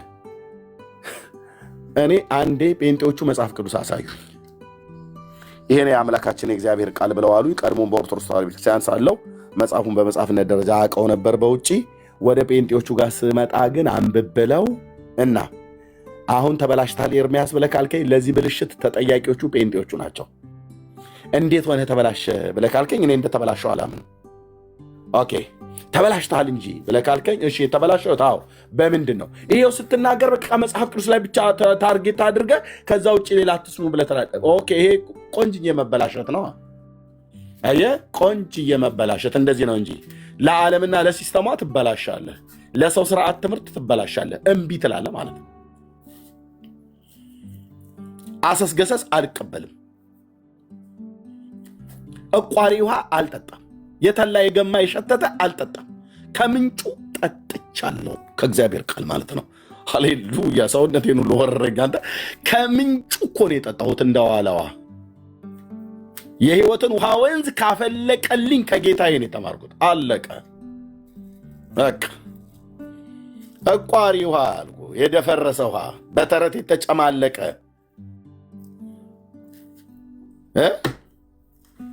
በተረት የተጨማለቀ ኢየሱስ ክርስቶስ ብሎ ጀምሮ እኮ አቡነ እንትናና እማሆ እንትና እኮ ብሎ የሚጨርስ ማለት ነው። ከምንጩ ሃሌሉያ! እንዴት ደስ ይላል አንተዬ። ቴንክ ዩ ሎርድ። ስለዚህ አንተ ታዲያ ጴንጤዎቹ ናቸው ለአንተ መጥፋት ተጠያቂ ብለህ ካልክ ኦኬ ተጠያቂ አድርጋቸው፣ እኔ ራሴ ነኝ።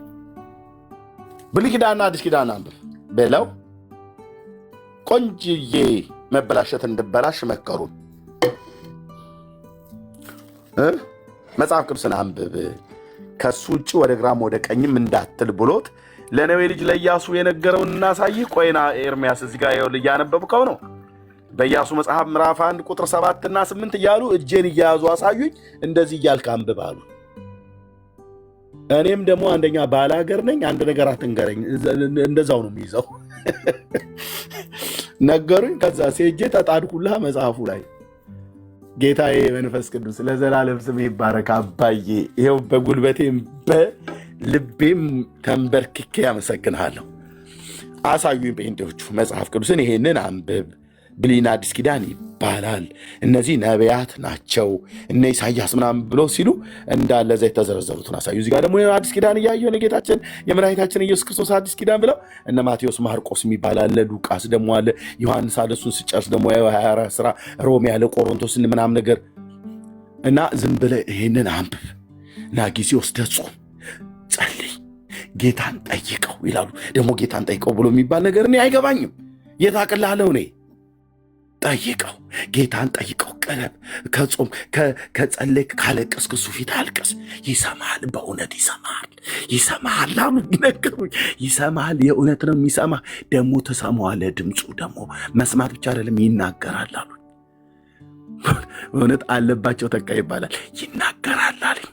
ይናገራል፣ አምላካችን ይናገራል። በጎቼ ድምፄን ይሰማሉ ብሏል ብሎ ሲል እኔ በጎች እኔ የማውቀው ከብት ጥበቃ ነው። ጌታ ኢየሱስ ምስክር ነው። የእግዚአብሔር በግ እንደተባለ ያወቅሁት በኋላ ነው ሳነብ እና በጎቼ ድምፄን ይሰማሉ ብሏል ብሎ የነገረኝ ቃል አረሰው እና አንተ ደግሞ በግ ነህ ምናምን ብሎ ሲለኝ ያው ሳያለም ብዙ ስለሚባል ግር ባይለኝም ግን እንትን አይደለም። ከዛ አንብብ፣ በቃ ዝም ብለህ አንብብ አሉኝ። አንብብ እህትዬ መድኃኒዓለምን ዝም ብለሽ አንብቢ ወንድሜ፣ ዝም ብለህ አንብብ። ከዛ በኋላ ጌታ ኢየሱስ ምስክር እንቶ ፈንቶ ነገር አታወሪ፣ እንቶ ፈንቶ አታወሪ እንዴ ሆ ጌታ መንፈስ ቅዱስ ራሱ አብሮ ነው የሚቆመው። ለዚህ ነው መርጌታ ንግግሮት በጣም ደስ ይላል ብለህ የምትለው ጌታ መጣው። መርጌታ ትናንትና ነግሮሃል። ቁጥር 1 አስማተኛ የነበረ ሰው ሰድበው ፈስ በፈስ አድርጎ ደግሞ ከራራልህ ማለት ነው። ካልሆነ ሰይጣንን ጠርቶ አጣሞ ይጥልህ ነበር። ዛሬ ሲናገር እንደዚህ ሰምተህ ማትጠግበው ከምን የተነሳ ነው? አየህ፣ ከጠጣው ከእግዚአብሔር ቃል እውነት የተነሳ ማለት ነው። በየከተማው ነበር እንድትፈሳ የሚያደርግህ። ተሳድበህ እገባለሁ ብለህ ምትል ነገሩ መድኃኒዓለም አላገናኘንም። እኔም ያኔ ጠባዬን ይዤ ነበር የምኖረው። ያኔ ባውቀው ኖሮ እምልህ ማን እንዴ በምን እከላከለዋለሁ? አሁን ቢሆን ይለይልናል ብለን እንላለን፣ እየጠራን ማለት ነው። ያኔ በምን እከላከለዋለሁ እኮ አልኩ። ሰኔ ጎልጎታ እያነበብኩ የአገር ጂኒ ቢጠራብኝ በግራ በቀኝ አያስመታኝም እንዴ? በደንብ አሁን እኮ የልብ ልብ እኮ ተሰማችሁ ጴንጤዎች ይሉናል። በጣም ነው የልብ ልብ የተሰማ። ከማን የተነሳ? አየህ፣ በቅዱስ ስሙ የምጓደድበት አንድ ጌታ አለ፣ የኔም ያንተም አምላክና አባት ኢየሱስ ክርስቶስ ይባላል። ወይ የተቀደሰ ስሙን ጠርተህ የክፋት መንፈሳውያን ሰራዊትን በአየር ላይ በምድር በባህር በተራራ በወንዝ በሸለቆ በታላላቆች በተናናሾች በከብቱ በጥንዚዛው በጉርጡ በአይጡ በምናም ነገር ብሎ የሚል በሙሉ ተውሶ የሚመጣውን ተረኛ የክፉ የመናፍስት ኃይላት ያዘጋጇቸውና ያሰማሯቸውን ጉንበ ነፋስ እንደሚበተን በእግዚአብሔር ልጅ በኢየሱስ ክርስቶስም ከፍ አድርገህ ስትጠራው የጨለማው ኃይላት መንጋ እንዳለን የሚበተነው በዘመኔ አይቼዋለሁ። የኔ አባት ስምህ ይባረክ። በዘመኔ አይቼዋለሁ። ምስክር ነኝ እኔ፣ ምስክር ነሽ አንቺ፣ ምስክር ነህ አንተ። የተቀደሱ ስሙን ስንጠራ ኢየሱስ ኢየሱስ ብለን ስንጠራ ማለት ነው። ሃሌሉያ ሃሌሉያ። አንድ ተራ እኮ ስም አይደለም እኮ የምንጠራው ወንድም ማለት ነው። አንድ ተራ ስም፣ አንድ ዝነኛ የነበረ ሰውዬ፣ የሆነ በሆነ ወቅት ላይ የነበረ ሰውዬ ብቻ የነበረ እንደ ያሳዝናል አሟሟቱ ምናምን ነገር ብለህ የምትለው አይደለም። ስሙ ከስሞች ሁሉ በላይ የሆነ ስም፣ በዚህም ዓለም በሚመጣውም ዓለም አይገርምም? ከሚጠሩ ስሞች ሁሉ በላይ እግዚአብሔር ያለ መጠን ከፍ ከፍ ከፍ ከፍ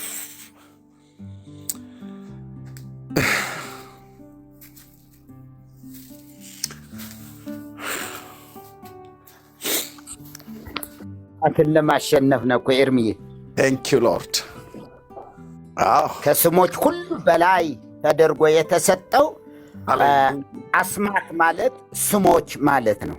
በጣም በግዕዝ አስማት፣ በአማርኛ ስሞች ማለት። ስለዚህ ከስሞች ሁሉ በላይ ተደርጎ የተሰጠው ዋና ተቀብቶ ለቤተ ክርስቲያን የተሰጣት በትር፣ የተሰጣት ስልጣን፣ የቤተ ክርስቲያን ስልጣን፣ የቤተ ክርስቲያን በትር ኢየሱስ። አሜን። የትኛውም አይነት አስማቶች፣ ድግምቶች እገሌ ኤል፣ ብሪያኤል፣ ማቃኤል፣ ሳቃኤል ተብለው ተጠርተው እንትናን አሳውሯት፣ እንትናን አሳውሩ፣ እንትናን ፈስ በፈስ አርጉት ተብለው ሲላኩ ከስሞች ሁሉ በላይ የሆነ ስም በዚያ ሰው ውስጥ አለ። የኔ አባት ለዚህ ነው ለጳውሎስ ምን አለ? ስሜን ይሸከም ዘንድ አለ። እያንዳንዱ ክርስቲያን ኢየሱስ የሚለውን ስም መቅደስ ተደርጎ ተሰርቷል። መቅደስነቱ ለኢየሱስ ስም ነው። የመንፈስ ቅዱስ ቤተ መቅደስ ነው። ግን ማንም ያድርበት? ኢየሱስ። ነገሩ በጣም የሚገርመኝ አንድ ነገር ልናገር ወደ ልቤ የመጣውና ጊዮርጊስ ቤተ ክርስቲያን፣ ተክለ ሃይማኖት ቤተ ክርስቲያን ላይ ያን ሁሉ በጉንዳን ሸፍነ ነው ቅዳሴ እንዳይቀደስ ያለው ድግስ እንዳያልቅብን ድግሱ እኛ ሳንበላው እኛ በሌለንበት ሰዓት እንዳይበላ በጉንዳን መቅደሱን እንዳለ ሸፍነ ነው። ማን ገብቶ ያስቀድስ? ማን ገብቶ ይቀድሳታል? እንዲህ ስናደርገው እንዴት ግን አልከለከሉም እነሱ? ፈሪሃ እግዚአብሔርም የለም። ዛሬ ግን የኢየሱስ ስም መቅደስ እግዚአብሔር የተባረከ ይሁን እና በጣም የኢየሱስ ስም ሲነሳኔ በጣም ደስ ይለኛል። ስራውን ሁሉም ያፈርሰው እሱ እንደሆነ ስለገባይ ስለማቀው። ስለዚህ ቅዱሳን ግን እንዳይፈሩ፣ ቅዱሳን አትፍሩ ባካችሁ። ዝም ብላችሁ የአይጥ ጅራት የተቆረጠ የአይጥ ጅራት የተቆረጠ የሆነ የእንቁላል ስብርባሪ ምናምን ነገር ስታገኙ ወይኔ በጌታ በኢየሱስ ምናምን መከራችሁን አትዩ። ኧረ በፍፁም የኢየሱስ ስም አለ ከስሞች ሁሉ በላይ በሆነ በኢየሱስ ስም እግዚአብሔር የተባረከ ይሁን። ምንም አይሰራም ካላችሁ አይሰራም። እና አንዳንድ ሰዎች ዝም ብሎ የሆነ ነገር ባዩ ቁጥር ይደነግጡ። በፍፁም መሆን የለበትም። አትደንግጡ። ኢየሱስ ያድናል። ተባረኩልኝ። ኧረ የኢየሱስ ስም ዋው! እንዴት አይነት ህይወት! የኃጢአት ማስተስሪያ እሱ፣ መጠበቂያችን እሱ፣ ምንፈውስበት እሱ፣ ምንከለልበት በእርሱ፣ በእርሱ ምንመካበት በእርሱ፣ መመኪያችን፣ ሞገሳችን ስሙ፣ ክብራችን ስሙ፣ ኃይላችን ስሙ። ምን ያልሆነበት ነገር አለ? አሜን። ክብር ለኢየሱስ ይሁን። ተባረኩልኝ። በላይ በሰማይ በታች በምድር ያሉ ፍጥረታት ሁሉ ወድቀው እኮ የሚሰግዱለት እኮ ስም ነው። ወንድሞች እናቶች፣ መላእክት፣ እልፍ አእላፋት መላእክት፣ በሰማይና በምድር ያለ ፍጥረት ሁሉ፣ ከባህር በታች ያለ ፍጥረት ሁሉ በእርሱ የሆነለት ከሆነውም እንኳን አንዳች ያለ እርሱ ያልሆነ ጌታ ሰሜን እንዲሸከም ለእኔ የተመረጠ የክብር ዕቃ እንደሆነ አመለክተዋለሁ እኮ ነው ያለው። ይህንን ንጉሥ፣ ይህንን አምላክ፣ ይህንን ጌታ፣ ይህንን አዳኝ እያመለክን እኔ አንገት ልደፋ በዚህ ትውልድ ፊት፣ አንተ፣ አንቺ፣ እኛ አንገት ልንደፋ? እናመሰግናለን። የተወደድ ቅዱስ አባት እግዚአብሔር፣ የፍጥረታት ሁሉ ጌታ፣ በቅዱሱ ብላቴናህ በልጅ በኢየሱስ ክርስቶስ ስም ይህንን እውነት ስለገለጥክልን፣ ስምህን እንድንጠራ፣ አንተን እንድናመሰግን ይህንን ዕድል ስለሰጠህን ገናንነትና ክብር ለታላቁ ለስም ይሁን።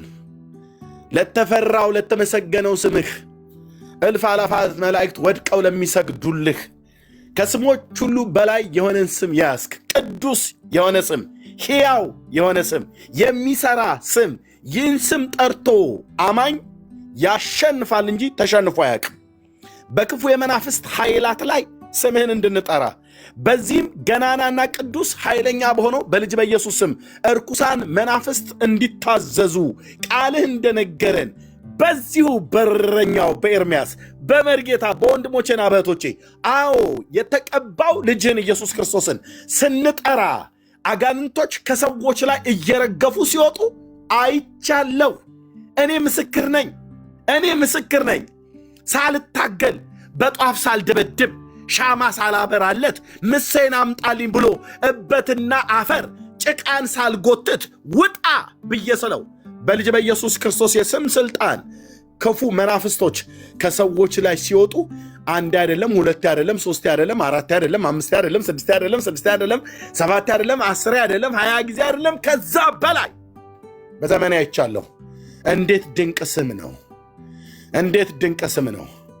ወደዚህ ዓለም ስትልከው ቤዛና መድኃኒት አዳኝ አድርገህ ስትልከው ከአንዲት እስራኤላዊት ልጃገረድ ሴት እንዲወለድ አድርገህ ከቅድስት ድንግል ማርያም እንዲወለድ አድርገው ልጅን ወደዚህ ዓለም ልከህ በእርሱ የሚያምን ሁሉ የኃጢአቱን ይቅርታ እንዲያገኝ ነቢያት የመሰከሩለት የቆመውን የእሴይን ሥር አሕዛብ ይፈልጉታል፣ ማረፊያውም የተከበረ ይሆናል ተብሎ በቅዱስ ቃል እንደተጻፈ በዘመናችን አይተናል።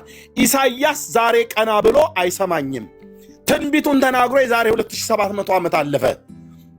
እሱ የሰበከውን እሱ የተነበየለትን ጌታ ዛሬ እኔ እንድሰብክ ጸጋን ሰጠኝ። ዛሬ መርጌታ እንዲሰብክ ጸጋን ሰጠን። ስለዚህ ጌታ በእናቶቻችን በወንድሞቻችን በእህቶቻችን አብረናቸው በቀደስን አብረናቸው ማለት በቆምን አብረናቸው ባገለገልናቸው በተገለገለ ትውልድ ፊት እየሰደቡን እናቶቻችን አባቶቻችንን ዘራችንን ቋንቋችንን ትውልዳችንን እየረገሙ እየሰደቡን ስምህን ያድናል ኢየሱስ ጌታ ነው ኢየሱስ ብለን እንድንናገር ይህንን ጸጋ ይህንን አቅም ይህንን ጉልበት ስለሰጠን እናመሰግንሃለን። እጸልያለሁ እግዚአብሔር ሆይ ይህንን እውነት ያልገባቸው ዛሬ በተለያየ ቦታ ላይ ተበትነው ያሉ ለስምህ እግዚአብሔር ክብር ይሰጡ ዘንድ እየፈለጉ እናትና አባቶቻቸውን ወንድሞቻቸውና እህቶቻቸውን ሚስቶቻቸውና ባሎቻቸውን ፈርተው በየጓዳ ውስጥ ሁሉ የተሰወሩ እጸልያለሁ አባ ስለ ልጅ ስለ ኢየሱስ ክርስቶስ እንዳያፍሩ እንዳይሸማቀቁ በእናት ፊት ኢየሱስ በአባት ፊት ኢየሱስ በሚስት ፊት ኢየሱስ በባል ፊት ኢየሱስ በልጆች ፊት ኢየሱስ በአሰሪ ፊት ኢየሱስ በጌቶች ተብለው በሚባሉ ፊት ኢየሱስ ስምህን ጠርተን ማዳንህን በጎነትህን ፍቅርህን እንድንመሰክር እግዚአብሔር ጸጋ እንድታበዛልን አሁንም እንጸልያለን። ትናንትና የረዳህን እግዚአብሔር ዛሬም አቤኔዘር ነህ በእኔ ቤት ዛሬም አቤኔዘር ነህ በወንድሞቻችን በእህቶቻችን ፊት እስከ ዛሬ እግዚአብሔር ረድቶናል ብለው ሲሉ ያን ቦታ አቤኔዘር ብለው ጠሩት ተብሎ እንደተጻፈ ጌታ ኢየሱስ ለእኛ አቤኔዘር ነህ። ረድተህናል አባዬ ደግሞም ትረዳናለህ የኔ ጌታ። ለዘላለም ቅዱስ ስምህ ይባረክ። ለዘላለም ገናናው ስምህ ይባረክ። ቅዱሱ ስምህ ይባረክ። ገናናው ስምህ ይባረክ። አዳኝ የሆነው ስምህ ይባረክ። አንተ እኮ አንተ ነህ።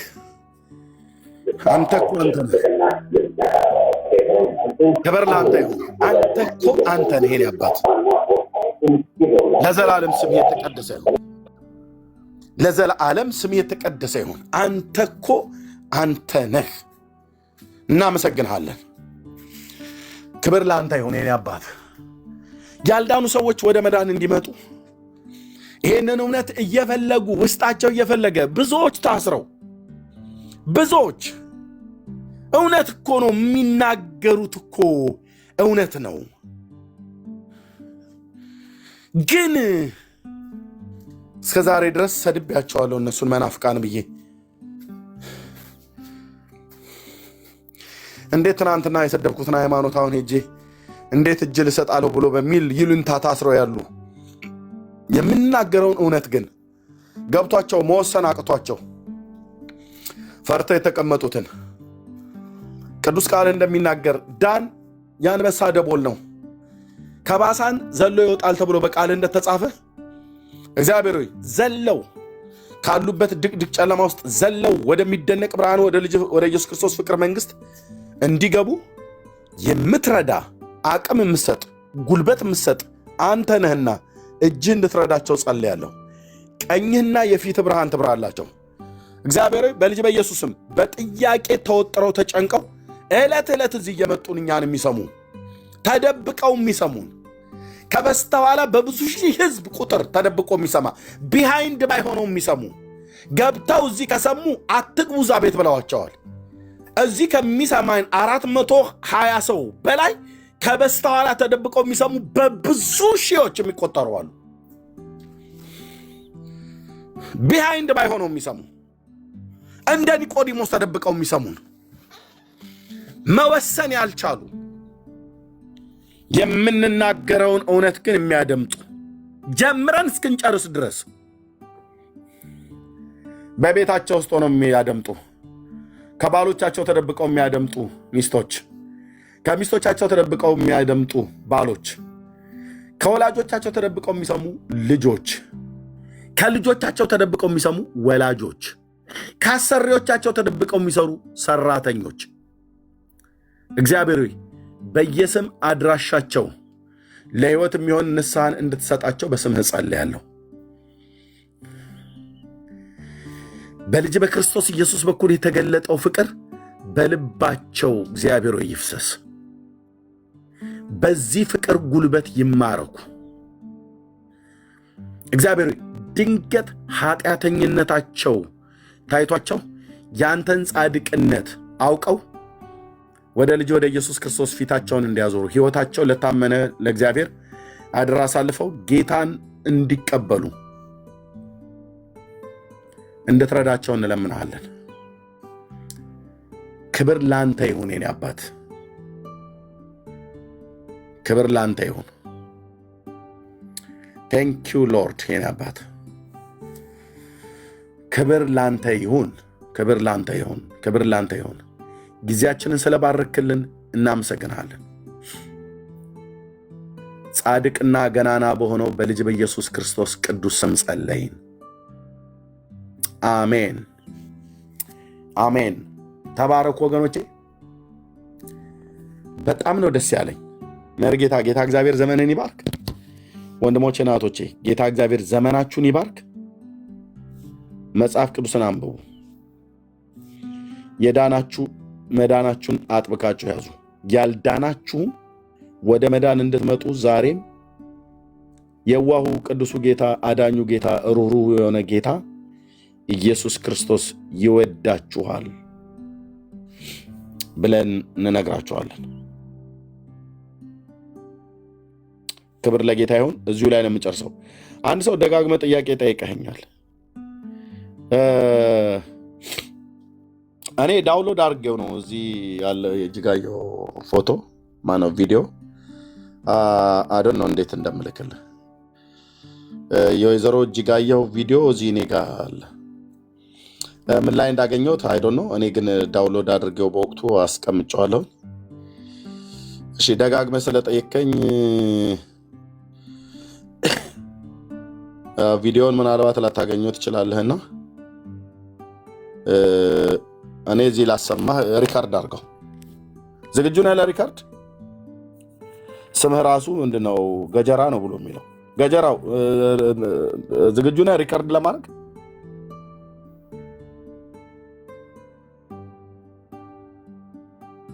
ደጋግመህ ስለጠየቅ። እሺ ያው ልክፈተው። እሺ ይሄ ቪዲዮ እንዳለቀ ዘጋዋለሁ ላይቭን። ቴንኪው ተባረኩ። ያው ገድለ ገብረ መንፈስ ቅዱስ ላይ ጎጃሜ ቡዳ ነው ይላል አሉ። አንሱልን ብለን ጠይቀናል። እስከ መቼ ነው ቡዳ እየተባልን የምንኖረው ብለን ጠይቀናል። አልሳጣን። እስከ ዛሬ ድረስ ያነሳልንም የለም እንትንም ያለልን የለም። በቃ እንደገና ጥቁር እኔ ጥቁር መልበስ ነገር ያኔ ነጭ ልብስ ነው የለበስኩት። አልለብስም ጥቁር። ምን ተፈጠረ ብዬ ነው ጥቁር የምለብሰው ብያለሁ። ከዚያ በፊትም ይህንን አንስተህብኝ ጥቁር ልበሱ ተባለ። እስቲል ያስቀኛል። ምን ነው የጎጃም አልተለበሰ ጥቁር? ፓትሪያርክ ሹሟል። አሁንም ፓትሪያርክ አለ ጎጃም። ድሮ አልነበረም ፓትሪያርክ። ፓትሪያርክ ሊቀ ጳጳስ ነው ወይስ ፓትሪያርክ? ፓትሪያርክ ከአቡነ ማትያስ ሌላ? አዎ ጎጃም ላይ ምን አሉ? ቅባት ሃይማኖት ነው። እኛ ሰምተን አናውቅም። ቅባት የሚባል ሃይማኖት የምን ቅባት ነው? ደውዬ ሰዎችን ከዛ ደውዬ አነጋግሬ እኔ ቤተክርስቲያን ይመለከተኛል፣ ያመኛል። ሚዲያም ላይ ወጥቼ ጽፌያለሁ። እባካችሁ አባቶች፣ አረ ቤተክርስቲያናችሁ ወዴት እየወረደች ነው? ምን የፌስቡክ ላይ ይህንን ነገር እባካችሁ አንድ አድርጉልን ብዬ ደብዳቤ ጽፌያለሁ። እንዳውም አስታውሳለሁ እኔ ሄጄ አነጋግራቸዋለሁ ብሎ ፋንታውን ሙጬ ከሌላ ጋር ተልኮ ሂዶ ነበር። ሰው ነው ያባረሩት። ማለት ወይዘሮ እጅጋየሁ ማለት በተሟላ ሁኔታ እንዲመልሱ ብዬ ነው። ግራ ስለገባኝ ነው። የኢትዮጵያ ኦርቶዶክስ ተዋሕዶ ቤተክርስቲያን አንድ ፓትሪያርክ አላት። በየቦታው ጳጳሳት፣ ሊቀ ጳጳሳት አሉ። የተቋሙ አደረጃጀት አለ። ፓትሪያርክ ግን አንድ ፓትሪያርክ ነው ያላት። ብፁዕ ወቅዱስ አቡነ ማትያስ ይባላሉ። ሰው ከሳቸው ውጭ የኢትዮጵያ ኦርቶዶክስ ተዋሕዶ ቤተክርስቲያን ሌላ ፓትሪያርክ በሚል ስም አለ እያሉኝ ነው። ማለት እኔ እያልኩ ነው። ትግራይ ያለው መንበረ ሰላማ እንኳን ሌላ ፓትሪያርክ አላደረገም። ባይዘወይ ፓትሪያርካችን አቡነ ማትያስ ናቸው። አልተነገረማ። አቡነ ሳዊሮስ ጳጳስ ነው የሾሙት። ፓትሪያርክ አልተሾመም። ትግራይ ጳጳስ ነው የሾሙት። 10 ጳጳሶች ተሾመዋል። ወደውም አይደለም፣ ፈተና በዝቶባቸው ነው። አቡነ ሳዊሮስም ፈተና በዝቶባቸው ነው እንዳይመረጡ እሳቸው የሚደረግ። ከዛ በፊትም በአቡነ አብርሃም ጋር ተወዳድረዋል። ሰምተህ የለም እንዴና አቡነ ጴጥሮስ ሁሉ ሲሰድቧቸው ምንም የማያውቅ ባህይም እያሉ እንደ አልተፈተኑ። ፈተና ሲበዛብን ስለጎደል ነው ስላነስን ነው ብለው ያንን ቢያስተካክሉ ኃጢአት የለም። ግን ጎጃም ላይ ይኸውልህ ፓትሪያርክንም ላሳይ ይችላል። የጎጃም ፓትሪያርክ እኚህ ናቸው። ፓትሪያርክ ትልቁ ፓትሪያርክ ናቸው። እኛው ጳጳስ ናቸው። አሁንም ፓትሪያርክ ናቸው። አሁን ምን ተባለ? ቅባት እነሱ ቅባት ሃይማኖት ነው። ድሮ የለም ቅባት ሃይማኖት ነበር አይደለም ማለት። መቼ ነው የሹመት የተደረገው? አሁን በአቡነ ማትያስ ጊዜ ሳናየው ቀኑን አሁኑ አብርሃም የጻፉት ያሉ ነው። ኦፍኮርስ አዎ፣ እሳቸው ይሄን ጉዳይ ጥበቃ ይደረግ እንዴ? ለምን አያውቁም? ምን ያደርጋሉ? ቢያውቁስ ቀኑን ስለማየት ይችላል። ሰኔ 16 2012 አለቀ። ከዛን ጊዜ ጀምሮ ፓትሪያርክ ተሾሞ ቁጭ ብሎ እንዲደረግልን ስለመጠየቅ ይላል። እና ይህን የጠየቁት ነው አጀንዳ የሆነው። ማንም ሚዲያ አጀንዳ ሲያደርገው አይቻላል። አይደረግም። ዘር መረጣ ነው። እውነት ከሆነ ግን የጎጃሙም መውጣት አለበት፣ የትግራዩም ማነገር አለበት። እንዲህ ሆይ ከተብ የሚባለው የአቡነ ሳይሮስም ሾሙ የተባለው መውጣት አለበት።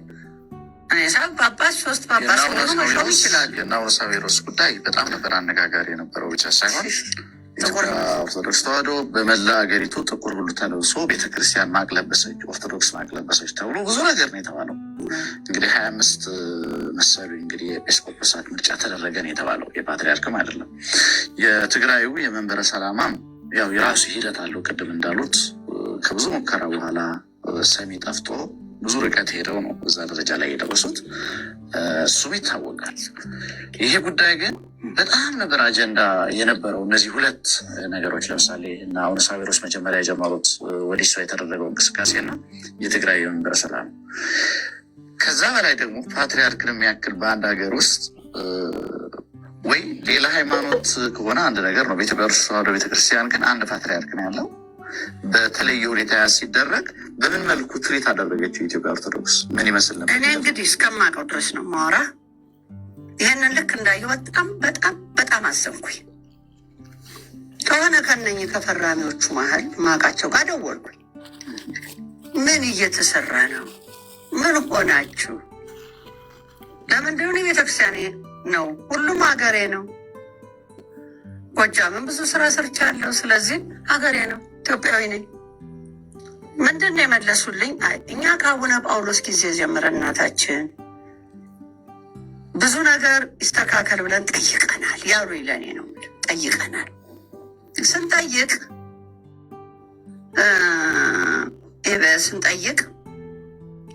እስቲ እንትኑ ሁሉ ሰጡኝ። አንቀጹን ምኑ እንደውም ይዤ መምጣት ነበረብኝ። እሱንም ገድለ ገብረ መንፈስ ቅዱስ ላይ ጎጃሜ ቡዳኔ ይላል አሉ። አንሱልን ብለን ጠይቀናል። እስከ መቼ ነው ቡዳ እየተባልን የምንኖረው ብለን ጠይቀናል። አልሰጠን። እስከ ዛሬ ድረስ ያነሳልንም የለም እንትንም ያለልን የለም። በቃ ብለን ወተናል። ግድ የላችሁም ቤተክርስቲያን አትበትኗት፣ እየተበተንን ነው ስል በኋላ ፋንታሁን ውጭ ሊሄድ ነው እሱ ሰላም ያወርዳል አገሩ ነው ተብሎ የሆኑ ሰዎች ጨምሮ እንደሄደም አውቃለሁ። ተባሮም በመሳሪያ እንደመጣ ሰምቻለሁ። እነሱ በቃ ይህን እስከዚህ ድረስ አውቃለሁ። ይህን አልተወራም። እንገላለን ተኮሱበት መሰለኝ፣ አባረሯቸው በመተኮስ። ይህን የሰማሁት። እዛ ፋንታውንም አላገኘሁትም። ሄደ አሜሪካ ተባለ። እሱን እንደማነጋገር እድል አልገጠመኝም። ይሄ ምን አገባሽ አንቺ ሌላ ማንም ሰው አይችልም። ያገባኛል፣ ሃይማኖቴ ነው፣ ቤተ ክርስቲያኔ ነው፣ ይመለከተኛል። ይህ እንደሚሉ ቋንቋ አላቸው እነሱ። የሚፈልጉት እስካልተደረገ ድረስ ምን አገባት እሷ፣ ያገባኛል። ምን አገባት ማንም ሊለኝ አይችልም። ቤተ ክርስቲያን የኔም ነው፣ የማንም የግሉ አይደለም። ፓትሪያርኮቹም ፓትሪያርኬ ናቸው፣ ጳጳሶቹም ጳጳሶቼ ናቸው። ግን ስርዓት ሲይዙ እንጂ ይህ ሁሉ አቡነ ሳዊሮስ ቦታ እንዳያገኙ እንዳልኩ እሳቸው ችግር ነው። ይሄ ሁሉ ውርጅብኝ የሚወርድባቸው በእውነት መልስ መስጠት ሲችሉ መልስ የማይሰጡ ፈገግ ብለው ስቀው ዝም የሚሉ እንዴ ነው እንግዲህ አባት ማለት አስተዳደር ማለት ይሄ ነው። ከመጡም እያየህ ነው ብዙ ነገር ያስተካከሉ። ሊቀ ሊቃውንትንም አንተ ጋር ቀርበው የነበሩ እሳቸውንም መለሷቸው። ይሄ ነው እንግዲህ አባት ማለት። ሰው በማንነቱ መጠቃት የሚባል የማያምኑ ሁሉም በእኩል አይን የሚያዩ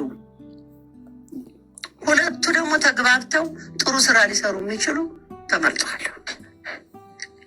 እንጂ አቡነ ጴጥሮስ ከአሜሪካ መጥተው አሜሪካዊ ተቀምጦ አምኩ ችግር እኮ አለ እኛም ጋር ችግር አለ እኮ እኛም ጋር።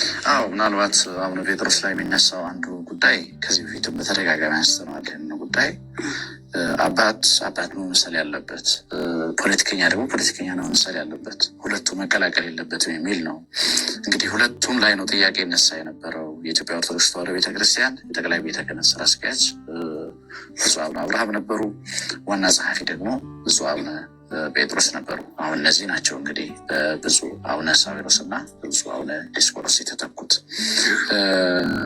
ይሄ ሰሞኑን አንድ መግለጫ ሰጥተው ነበር ብፁዕ አቡነ ጴጥሮስ የቀድሞ ዋና ጸሐፊ እና አማራ ይጥፋ።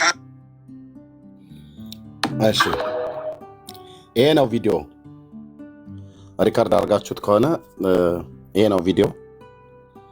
በጎጃም እንግዲህ ቅባት ፓትርያርክ ነው የሾሙት ወይዘሮ እጅጋየሁ። እኔ ዝምዬ ያኔ በየሚዲያ ላይ ያቸው ነበረ። በኋላ አይ ቲንክ የማን ነው የአርቲስት መሐሙድ አህመድ ባለቤት ናቸው የሚል ነገር ሰማሁ መሰለኝ ባለፈው ላይ። እውነተኛ መረጃ ከሆነ እኔ ምንም የማውቀው ነገር ስለሌለኝ አላውቅም። እና ያው ተሾሟል። ጎጃም ላይ ቅባት የሚባለው ሾመዋል። ግን ነበሩ አይደል? በቃ ግን የሚገርመው የጎጃሙ ጳጳስ ሲሾምና ፓትርያርክ ሲሾምና ራሱን እንትን ሲል ጥቁር አይደለም ነጭ ተለብሶ ከሆነ አይደል ነው። አሁን እዛ ዝርዝር ውስጥ ሌላ ውስጥ አልገባም።